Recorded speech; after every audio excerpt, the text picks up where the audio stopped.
used to sustain human life, as we hunt down to explore. It can also be used for energy and all sorts of other things. So that's a tremendous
water, and why does the South Pole offer us that?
folks catch up with the space station within 3 hours, or for some folks it can take over 50. It just really happens. I mean, you could almost order a pizza. It'd be cold, stuffed in a box, but We in would 3 take it. hours. We would take pizza. Bet you. Absolutely, we would take that. So let's go a little bit further. This is gonna be an audience participation thing. Let's see, let me find out here where I'm going. So how far do you think the moon is from Earth? And this one's gonna go eventually to Steve, but audience, how far do you think that is? You come right over here and you just stand right beside me for the rest of the night, all right? Awesome. Okay, Steve, no need. But bottom line, that's how much farther than the International Space Station. Yeah, so like an order of magnitude. So instead of hours, it's 3 days. 3 days. Yeah, And that's that pizza's gonna be really cold. nasty. So it's, it's days journey, it's not hours. So before, this is back to you guys. Don't tell them the answer, okay? So, that's long, but how much longer would it take her to get to Mars? There or there and there. You can say round trip since you're going there. Okay. All right, so Dave, be the expert here. Yeah, so the best we're gonna be able to do with the technology we've got now is 9 months one way, right? And the interesting thing about going to Mars is you don't go to Mars, you go to where Mars is going to be, because everything's going to be moving. It's such a high precision dance that we have to do when we are trying to meet up with another celestial object, that we are going to launch 9 months, and then we have to wait a period of time on Mars until the Earth is in the right location. And we can take another 9-month trip back. So I heard somebody say 18 months. If you got there and got back, if the Earth happened to be in the right spot, that would be the right answer. But I don't even think that we'd be able to do that. So again, fall back to your last question. It's another reason why the moon is a test bed. We have to figure out how to actually live and learn and wait, because if the Earth's not in the right spot, those astronauts are not coming home until it's done. And this is a view of you from the surface of Mars, that image right there. By the way, that exists somewhere else, but I created that one. You're welcome. So now we're going to talk a little bit about, well, let me ask Steve real quick. I mean, the whole point, in addition to being a test bed, we're looking to establish what you said in the very beginning, a sustainable presence, right? Right, yeah, so, and we're also doing it for what we're gonna learn, as Dave said, be able to move on Mars. But yeah, sustainable presence where we'll actually have surface habitats on the moon, where we can send crew and spend extended periods of time. We'll have mobility assets that both pressurized and unpressurized, where the crew can get extended range and explore those permanently shadowed regions Cheryl was talking about. And so by sustainably, we also mean going back regularly. So at least a cadence of once a year to be able to do missions, so that, like with the space station where we've had continuous human presence for over 20 years, the intention is, as we go out further in space, continually doing missions and continually expanding what we know and learn. So, Chell, you've logged over 311 days in space. You have first-hand experience with the challenges of spaceflight. You also have a background in aerospace medicine as deputy crew surgeon on STS-130 and Expedition 24. Can you tell us a little bit about some of the challenges we might be facing, or an astronaut might be facing, in the deep space environment? Absolutely. So spaceflight, as it turns out, is really hard on the human body. And so in that weightless environment, it's as if instead of being on the International Space Station or traveling towards Mars or towards the moon for 6 months, that you're just laying flat in bed rest. And for anybody that has had extended bed rest, I know the first 2 hours sounds really good. Everything after that can be pretty miserable. And so in that setting, because gravity isn't pulling on our bodies, pulling us towards the ground, we start to lose bone strength, muscle strength, and our hearts don't beat as effectively, among other things. And so on the space station, we have countermeasures to work against those maladaptations, to keep us healthy so that we can return to the Earth. And so we exercise on a treadmill and on an exercise bike to maintain our aerobic fitness. And then we have a special machine, kind of a weightlifting machine, that allows us to maintain our bone health and muscle strength. So those are some of the problems that we just encounter in low Earth orbit, where we are above the Earth's atmosphere, but still protected by the Van Allen belts. And so this is part of the Earth's magnetosphere that actually traps radiation, particles from the sun. And so while we get a little bit increased radiation while we're on the space station, we are still protected by the Earth's magnetosphere. Now, when we return to the moon and when we go to Mars, we're not going to have that protection. And so one of the greatest challenges that we will encounter is the exposure that we get, the increased radiation exposure. And so that's the galactic cosmic radiation and also solar particles. And those are things that our scientists are currently working on to understand how to maybe better protect our astronauts on these longer missions. Our engineers are helping us by creating new forms of propulsion that can get us to our destinations quicker, to reduce that radiation. And of course, our researchers, our scientists, our doctors are trying to figure out ways to better protect us and minimize the bad things that can happen from increased radiation. So, and Artemis 1 was an uncrewed test flight. Did we do anything on Artemis 1 to look at the effects of radiation or how they could be mitigated? Absolutely, and that's one of the important pieces of doing test flights. Not only are we figuring out, hey, how are these engines performing the way that we expect them to? Are we able to move the spacecraft around like we expected? Are the solar arrays gaining power like we expect? Is the heat shield doing its job? We're also testing the electronics on the inside, and we had a special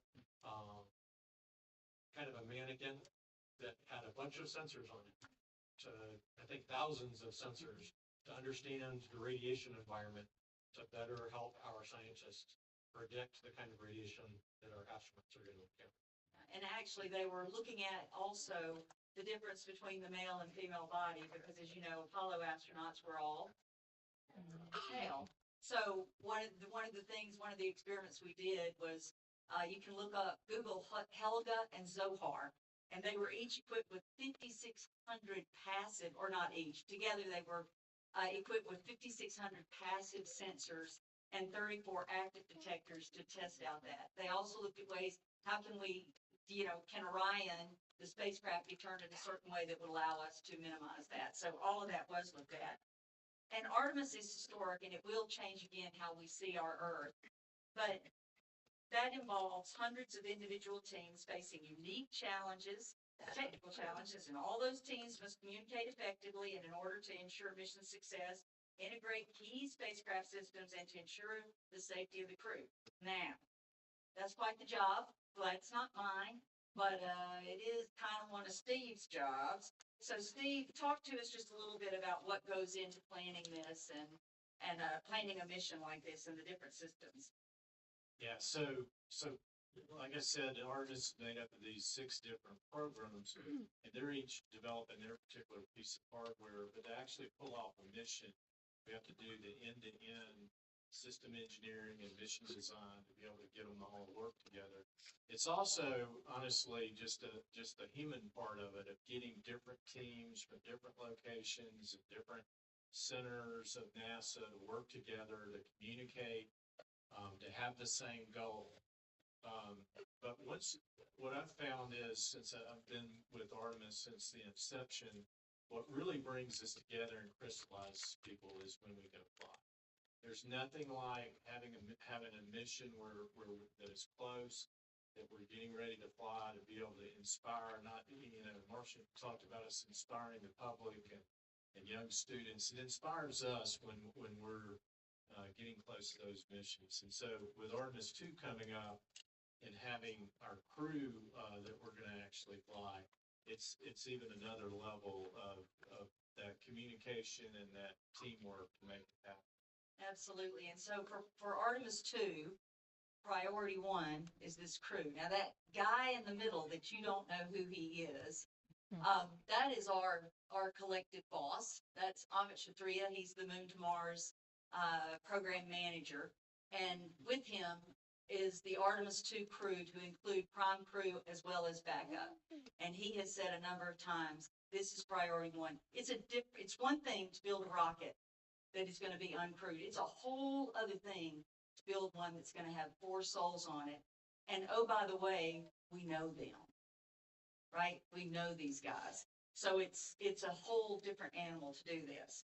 So one of the things we have to do is test, test, test. Test like you fly, test at the element level, the component level, all the way up to the whole combined systems. So Mark, talk to us just a little bit about testing and in particular what makes SLS and Orion safe for our crew. Yeah, so first of all, the SLS Orion is the safest vehicle that we have. It's the only vehicle that we have to get to the moon, but it's also the safest. So I work a lot with astronauts. I have my good friend Doug that flew.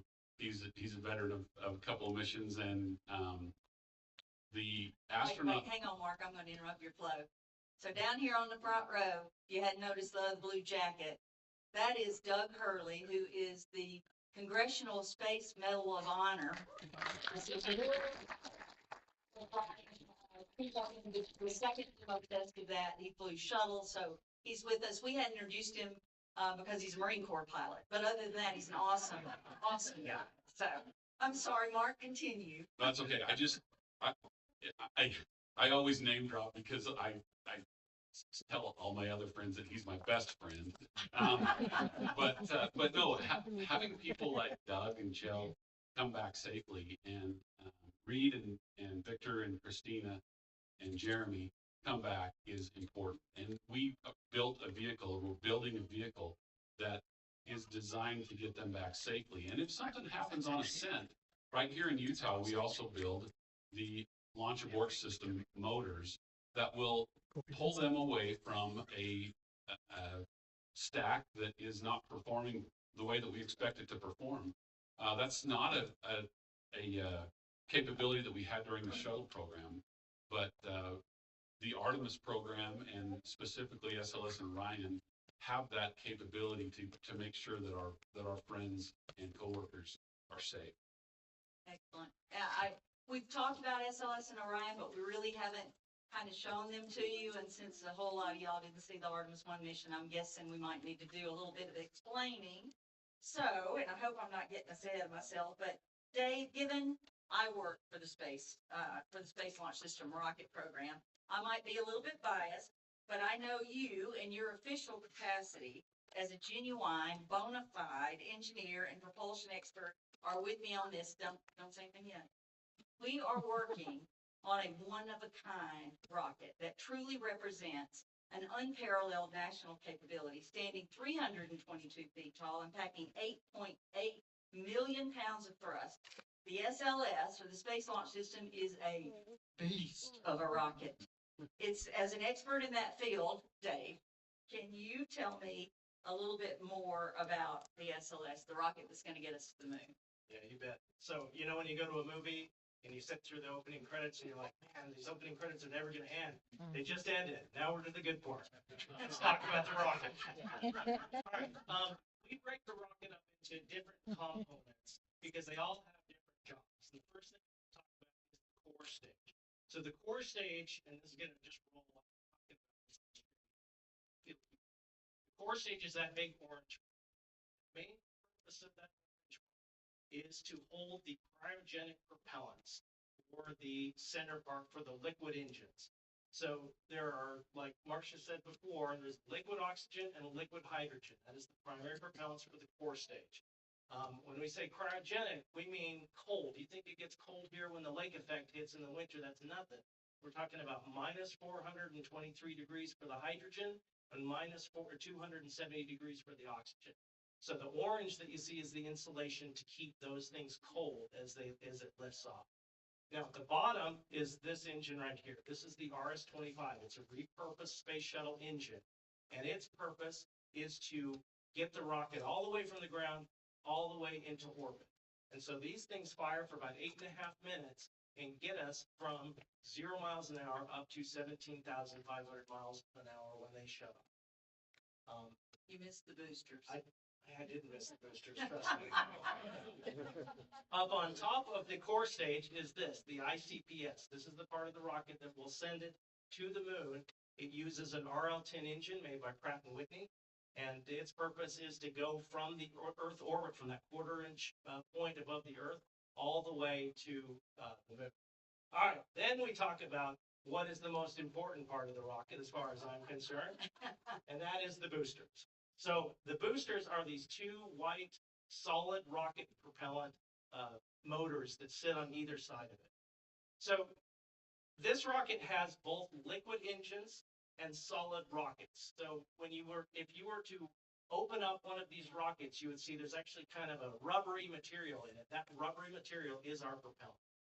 And why would we have both liquids and solids inside of our rocket? Well, if you go look at my garage, you will see that I have a truck and I have a commuter car.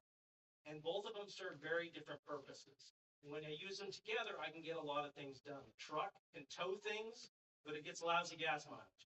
The commuter car can never tow a boat, but it gets me back and forth from work. When we put them together on the rocket, we're able to fire off the boosters along with the engines, and we produce between the two of them, the 8.8 million pounds of thrust. The two boosters put out 7.2 million pounds of that, but they only last for 2 minutes. That gets us off the ground. It gets us through the thickest part of the atmosphere and the heaviest part of the gravity well that we all stand in. Once we get to that point, the propellant has expended itself and we drop those boosters off. Then the engines continue to burn for the rest of the mission, the rest of the 6.5 minutes to get it all the way up in space. So those two parts working together is what makes this a successful rocket. And this rocket sitting up on the very tippy top is the Orion capsule. That's the part where the astronauts are. This is the only rocket that is designed to carry that manned capsule up into space for lunar and further exploration missions. Yeah, so Artemis 1 was the first time in a generation that NASA sent a human spacecraft on a deep space mission, ushering in a new era of deep space exploration. And on top of all that power, Shell, run down the Orion spacecraft, if you would, for us. Yeah, absolutely. So this is the spacecraft. So everything that we just described is the launch vehicle. It's what gets this up into space. And so at the very top of it is kind of a gumdrop. That's where the astronaut crew are. And it looks a lot like the Apollo capsule, for those of you who are familiar. However, this was built to carry 4 crew members instead of the 3 that we carried on Apollo. Behind the gumdrop is the service module. Super important, provides propulsion, power, electricity, all of the things that the capsule needs to be able to support the lives of the crew inside. And you can see to generate power, we've got solar array providing 4 kilowatts power, and then has the gases and all of the things again that are needed to provide an atmosphere, pressurized atmosphere, and the power to support the crew. You can see to the right or above that gumdrop capsule is our launch escape system. And so this has a shroud that covers the capsule to protect it, and then has integrated in it a rocket, a very powerful rocket that while the whole stack is launching, if the system senses that there is a problem with the launch vehicle, that rocket will fire and pull the capsule away from the rocket to keep it's an abort system, providing an opportunity to save the crew or whatever against whatever is going on with the launch vehicle. So a very safe system, and one that we're excited to put to the test next spring. So that's it. That's the SLS and the Orion. They launch from ground systems down at Kennedy Space Center, which is a whole nother animal that also has to work and be integrated with everything. All the systems have to talk to each other. So what do you think the success rate is for a brand new rocket straight out of the chute? What do you think the odds are? Terrible.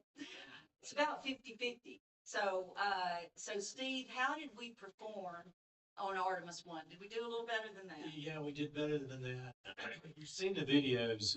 Artemis 1 went really well. You know, from the rocket standpoint, it performed almost flawlessly with delivering Orion to the target specifications we had for where it delivers in space. Orion, as you saw in the videos, went into a distant retrograde orbit around the moon. We actually were able to test out the systems more than we were originally planned, and then return safe. So from a whole mission, we call it successful, and had a lot of stunning successes. It's not that we didn't learn things, though. I mean, everything, while successful, not everything was perfect. And there, we took all the lessons learned from the ground system, from the rocket, and from Orion. And since Artemis 1, we have been putting those lessons learned back into the system, making sure that we're ready to fly crew on Artemis 2. Absolutely. So guys like these, so if you looked at all 5 of us, I can count, I just forgot how many we had up here. So if you looked at all 5 of these, you might sing out, one of these things is not like the others. One of these things just does not belong. They say words when we have an eye-watering success like phenomenal. We say things like staggeringly successful, and that's what SLS was. And for the first time ever, the mission manager for Artemis 1 actually used the words staggering and eye-watering, and that's pretty impressive for a first-time rocket. So Chell, tell us a little bit about, like, just it's just before launch, maybe a week before launch. Kind of tell us what that's like a little bit. Boy, the anticipation is amazing. You have, so for my first launch, which was on a Soyuz rocket and out of Baikonur Cosmodrome in Kazakhstan, it is the culmination of a life's work, getting to that point where you're about to launch into space. And you certainly don't take that moment lightly. Again, the energies that are required to get a rocket, to get a crew into low Earth orbit are staggering. And it's only because of the incredible team, you know, so whether it was a Soyuz launch or a Crew Dragon launch or an Artemis launch, it is because of the faith that we have in our teammates, in our instructors, in the engineers, the folks that tested the spacecraft and the launch vehicle, the flight controllers who are sitting in launch control and mission control, the fabricators, and folks all over the country that have contributed to this effort. It is the faith that we have in them, that they have tested the system out, they are confident, and so we're ready to climb aboard. And so that, when the day comes that we, in my most recent launch, make our way out to Kennedy Space Center, we see the spacecraft and the launch vehicle sitting on the pad, ready for flight. And then the day comes where we walk into the suit up room, put our spacesuits on. It's funny, we have videos from those events, and the video of our crew, we all look very grim and stern. On the inside, we are just so excited. But we're also thinking a lot about what's to come. And once we're all suited up, we make our way out and walk out from the operations and checkout building, the same building that the Apollo, the space shuttle crews walked from, and we boarded vehicles that took us out to the launch pad. And when you get to the launch pad, you see that rocket standing there, lit up in bright xenon lights. Take the long elevator up, right up to the gantry and cross the hatch and get strapped in. And these are all things that you've practiced, all things that you're familiar with. And then they buckle the hatch and start the process of the countdown, getting ready to fly. And so again, you're relying on your training, all of the simulations that you've done with the flight control team. You've had the opportunity to meet people that put the rocket together, and you're being lifted up by this incredible team that has invested so much time, blood, sweat, and tears in putting these systems together. And so that all culminates in the countdown down to 1 and lift off. And then you feel the rumble of the engines being transmitted through the spacecraft. You start to hear the rumble, and then there's some applause Yeah. in the control room. And then you start to feel the G's, pressure on your chest. Kind of like if, I'm sure nobody drives fast in the auditorium here, but No, we're all yeah, fighters. all very We're sedate all fighting drivers. citizens. But when you accelerate, you feel kind of like you're being pushed back in the car a little bit. Or when you're in an elevator, it starts to go up. You feel that kind of increased pressure on your feet. So we feel that, and we feel more and more and more of it until we get pushed into our seats to 4.5 Gs. So we're experiencing 4 times our body weight, right up until the engine's cut off and we've made our way into orbit. So you flew Soyuz and you flew Dragon. What do you think, and I can fill in the blank, but what do you think it'll be like for the crew launching aboard 8.8 million pounds of thrust? Yeah, it's going to be amazing. There's really no two ways about it. The physics are unchanging, and so to escape Earth's gravity to get into lower orbit, you need a certain amount of acceleration. You need to get to a certain velocity. But each, I think, rocket does that a little bit differently. And I think Doug could talk about the space shuttle experience, which was a lot different than the Soyuz experience, which was a little bit different for me for the Crew Dragon experience. But thinking about the Artemis rocket, this incredibly powerful rocket, those 4 of our friends and colleagues sitting at the top of that, it's going to be absolutely amazing. So to just give y'all a little point of reference, how many of you have ever flown? So imagine that the plane you're on, instead of 2 747 engines, you've got 139 pushing you forward. That's a little bit different. That's what we in the space business like to call boss. So let me give you just a little bit of a peek into the Artemis 2 mission.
It's exciting, isn't it? And it's just around the corner, everybody.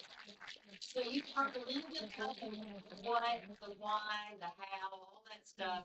Now we're going to talk a little bit about the who. And although the crew works with many folks at all of us and all the technical folks and all, but you're a brother in arms. Shell, tell us a little bit about these 4 hot shots. So it's so fun to see them on posters. We couldn't have presented a better crew to fly this Artemis 2 mission. So two of these folks are my classmates. So we started in the astronaut office together. The commander, Reed Weissman, is a naval aviator. He flew F-14 Tomcats initially, and then went on to fly the F-18 Hornet. Flew off of aircraft carriers, and once he joined NASA, as a part of the 2009 astronaut class, he had the opportunity to train and fly a International Space Station mission, actually just about a year before mine. So phenomenal commander for this mission. Jeremy Hansen is another classmate. So he's a Canadian astronaut. He is again, a classmate of mine. He's a Canadian Air Force pilot, test pilot, flew the F-18 Hornet as well. Is an amazing leader and mentor within the astronaut office. And this will be his first flight. And so he's been serving the office, and I can't think of a better way for him to be inaugurated into space flight, and then also to bring a partner nation along with on this Artemis 2 flight. Victor Glover is the pilot for the mission. He came into the class after my class, after Jeremy and Reed and my class. They're the class of 2013. He is a naval aviator, flew the F-18 Hornet, again off of aircraft carriers, was a fighter pilot, test pilot, and this will be his second mission. So I had the opportunity to back his crew up. He was a part of Crew 1, the first operational SpaceX Crew Dragon mission to the space station. He served as a pilot on that mission, and so I had the opportunity to work with him for a couple of years, and that was really a blessing. And then finally, we have Christina Cook. She is also in the class of 2013, has flown to the space station on the Soyuz rocket, spent, I think, 9 months on her mission, is a tremendous crew member and a leader within our office as well. And again, so this team together is an incredible team to represent NASA, to represent humanity as we reach back for the moon. And I think this is their crew patch. And one of the things that just, you can read about it a little bit, but they kind of took a play on Artemis 2, but because of the way they see their mission and themselves collectively, they feel like they are leading a mission of exploration for all and by all. So that really means all. They see themselves as pathfinders for everything that comes next. And that's the crew, and they are right now in the middle of training for this historic mission. So, Steve, I'm going to ask you just high points because I know we're running late. I've seen lots of little people have to be carried home. But can you just walk us through that mission, just the high points, and you don't have to follow this trajectory. Sure. So we'll actually use the rocket a little differently than we did on Artemis 1 in this case. We'll put Orion into a higher Earth orbit with the upper stage. That'll allow us to have about 24 hours in Earth orbit to check out the life support systems. You know, with the crew, that's the big new thing is the life support systems on Orion. And so we want to check that out before we begin that journey to the moon. And then we'll actually use Orion's propulsion systems to do the burn that'll carry us on a injection burn trajectory to the moon and do what we call a lunar free return. So 3 days out and 3 days back on a lunar free return. Before we do that, before Orion does that burn, another thing that we'll do actually in Earth orbit that's getting ready for Artemis 3, the first human mission back to the moon, or actually landing, is that we're going to do a proximity operations and docking demo with the SLS upper stage. So Orion will separate from the upper stage. We have targets on the upper stage where the crew will be able to fly Orion back in close and do not a docking, but kind of demonstrate and practice and learn about how Orion handles to get ready for that next mission where we'll actually rendezvous and dock with the lander. Right, so all of that begs the question, where are we with that rocket and the spacecraft for this mission? We've been telling y'all it's right around the corner. So Mark, I'm gonna let you do the honors since your element kicks it off, and you're gonna have to talk fast, because here we go. Where are we? Okay, well, first of all, it all starts with the boosters. Well, not only do we start on the pad first, but we also create the light show on ascent. So what we're looking at is the stack of the boosters. We have 5 segments on each side, and then a forward assembly that has the brains for the boosters on top. After that, we put a core stage between the boosters, and that sets on the thrust posts between the 2 boosters.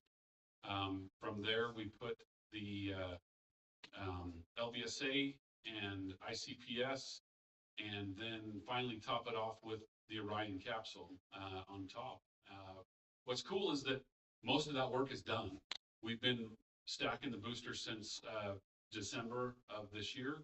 The two segments went on in December, and now we have the Orion adapter, as well as the Orion capsule is over in a different facility, getting all prepped with the necessary fluids and fuels, and then it will come over later this fall and be placed on top of the stack, and away we go.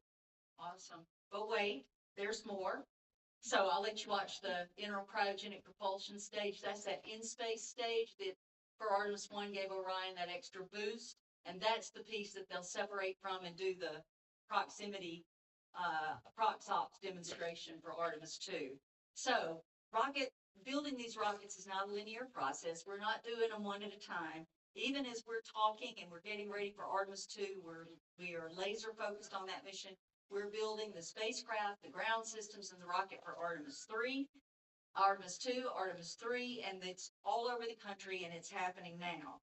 So, Mark, we're going to make a little bit of smoke and fire out in the Utah desert here, and maybe a little bit of history, right? Talk to us a little bit about that. Yeah, Thursday morning, we expect to test the next generation booster. And this is the booster that actually has the thrust trace and the grain design, the propellant grain design, to be able to reach Mars. So it's an incredibly important milestone that we are testing. It also has more thrust. And rocket engineers, rocket builders, we like more power.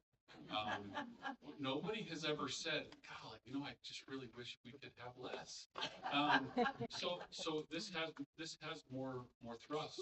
What you're going to see on Thursday is nearly 4 million pounds of thrust, raw power, that then against the mountainside. Now, some people say that we actually accelerate the Earth just a little bit as we test. I haven't done the math, but I don't think that's true. But what we do is we strap the rocket to the side of the mountain and we test it. And we test it so that we can learn what we need to learn. Now, this rocket specifically has subsystems and systems that are completely new. We haven't done this level of testing with a brand new rocket since Space Shuttle DM-1 back in the 70s. So we have not created a brand new from the ground up booster. The only real difference, or the only real similarity, is the flag painted on the side of the booster. Everything else is pretty well new, and we're looking forward to seeing how that booster performs on Thursday. We're excited for that. Before we go, you're going to miss something, but that's okay. So all of that's happening right now. You guys, we all are collectively the Artemis generation. On December 14th, 1972, as Eugene Cernan left the surface of the moon for the last time, he said some prophetic words. He said, "We leave as we came, and God willing, as we shall return, with peace and hope for all mankind." We took that first step back with Artemis 1, but as I said from the very beginning, that was just the beginning. 2, 1, give me fuel, give me fire, give me double satisfied. Again, you're welcome. I wish this was louder.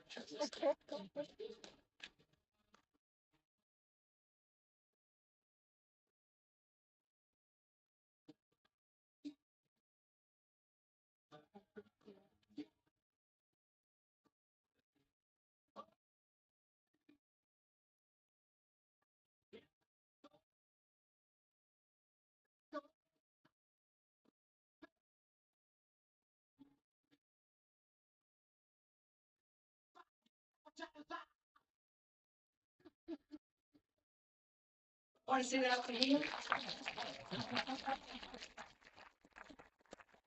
That is our presentation, and you all have been awesome. First, help me thank this wonderful panel for missions for moon, in preparation for missions to Mars. You are the Artemis generation. This is happening for you right now, and we would love for you to keep up with us on any of these platforms. But before everybody exits quickly. I want to say we almost finished in an hour, which is pretty impressive. But do you have any questions? All right. So when we point to you, project because you don't have a microphone, okay? And then tell us who you're asking. So go right ahead.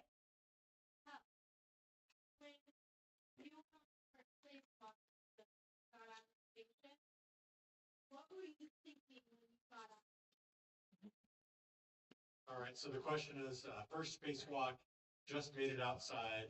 What was I thinking?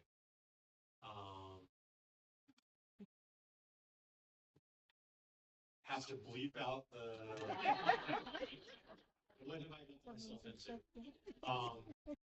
So the way I would describe the spacewalk, what a privilege to train and to get to go outside, to see the Earth, to see the outside of the space station just through a thin piece of plastic, to have that view and occupy your entire field of view. I just would describe the spacewalk as controlled terror.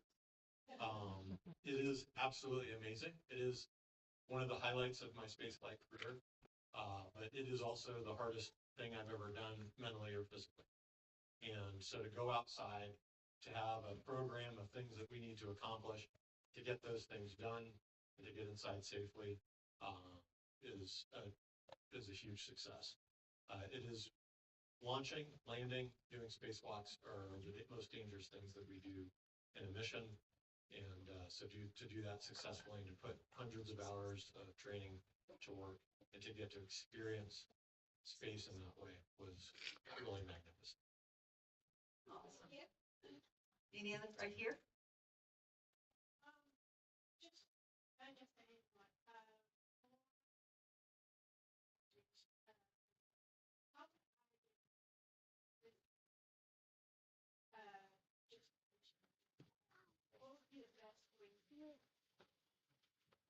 Come to work for Northrop Grumman.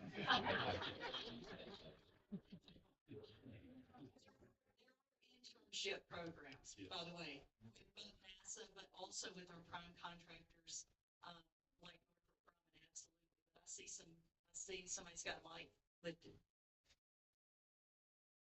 Oh, okay, Jill or Mark, if you had. Oh, well, yeah, so we do have internships for engineering students, but we don't just hire engineering students. We hire technicians, we hire business people. Turns out Northrop Grumman is in the business to make money, right? So I struggle with that sometimes as an engineer, but not really. But we have all sorts of people that come and work for us, and we need people to engage with us and make sure that we have the right skills, the right training, and the right mindset to do what we're doing because it's important. So absolutely, there are the opportunities are out. Dave? Yeah, can I just tack on that real quick? Give you some advice that an astronaut once gave me. He said, do what you love. Find what you love and do it, and you're going to excel in whatever career you do. If it is spaceflight, you're going to find a way into it. That's my advice. My little brother works for NASA. He's a graphic artist. In fact, some of these images that you saw were done by him. So completely different careers, same general field, but he's doing what he loves. I'm doing what I love. I was going to add that. I mean, I'm sure you're wondering how in the world I ever got into NASA, and I think they probably wondered that 3 out of the 5 days a week. But we have a team of graphic artists, technical writers, public engagement people, all doing this work. Graphic artists, multimedia specialists, videographers, photographers, all of that. So it's not limited. When they, I hate to use gimmicky things, but when they say STEAM, it really is science, technology, engineering, art, and math. And they let types like us in. So there you go. Got another question right up here at the top. Yeah, are you an Artemis 3 hopeful? Am I an Artemis 3 hopeful? There's always hope. I think there's an opportunity there I'm in a role now that I think probably precludes me from selecting myself to go do that. But I'm very excited. We've got an office full of incredibly qualified folks that are looking forward to that opportunity. And so whoever it is that we select for that mission, they're going to be great. All right, right here. How is the food in space? I wasn't kidding about the pizza. We really like to have pizza in space. The food is good. We have a whole team, a dedicated team at Johnson Space Center, the Space Food Laboratory, that work really hard to create a diverse menu of food that is nutritious, but that also tastes pretty good. And I say pretty good because nutritious doesn't always equate to taste pretty good. They take a lot of the salt out of the food. We can add it back with hot sauce, but the food, it is an amazing menu of food. If you've ever had camping food or MREs, you've tasted space food. That is how our food is prepared.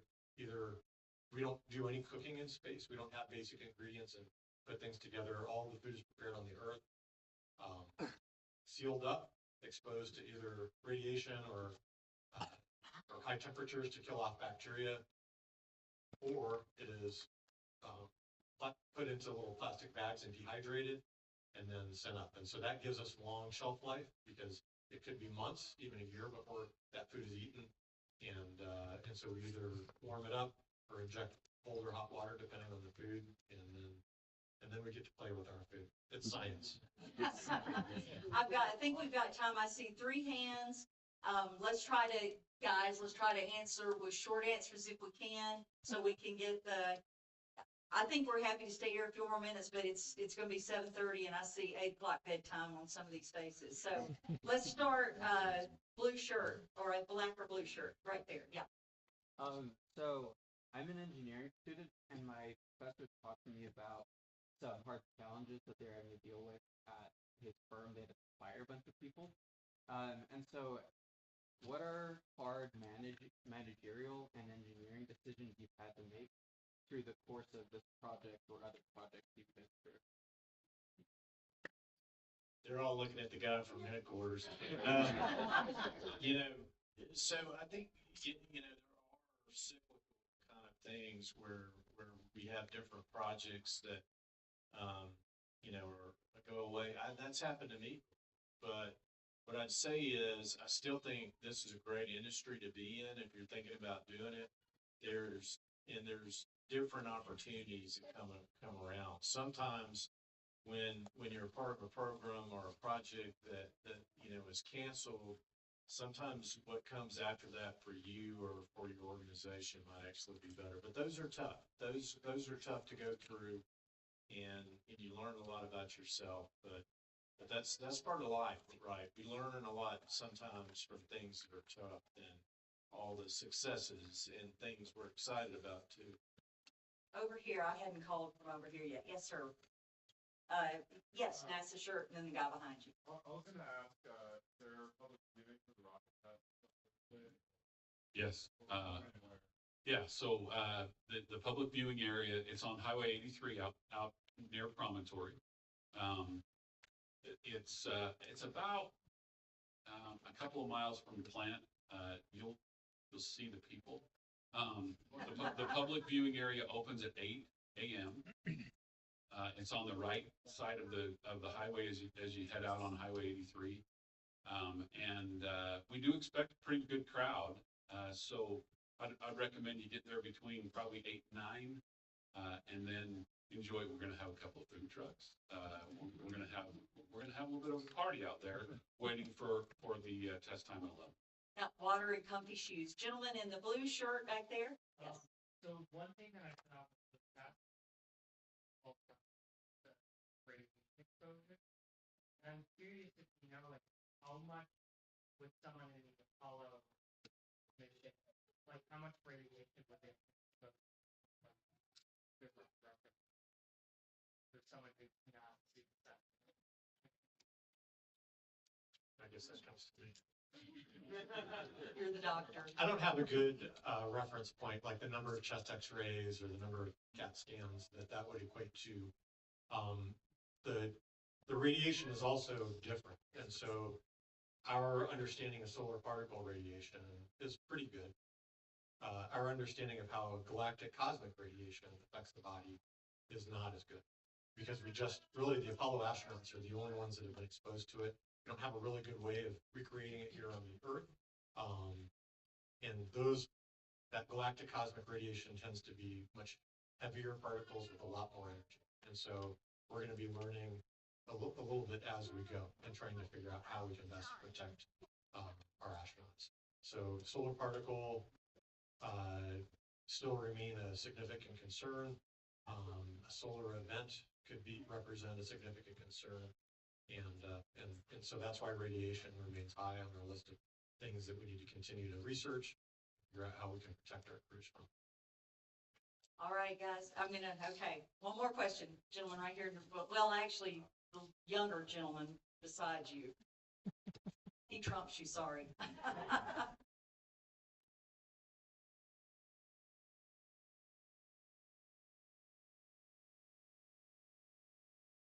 Mr. Creech? That's not on the schedule yet. Like we said, this whole endeavor we're doing Artemis is about, we're actually called the Moon to Mars Program Office. We'll be learning through Artemis, and then hopefully, maybe when you're ready to be an astronaut, we'll have Mars flight opportunities. Awesome. Guys, thank you for being a wonderful audience.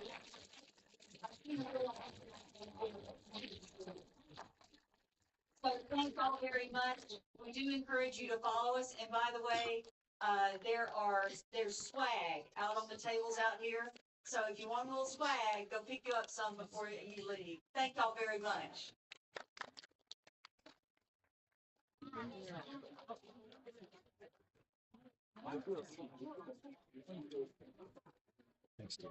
Oh, sorry about the technical issue. Man, I like it.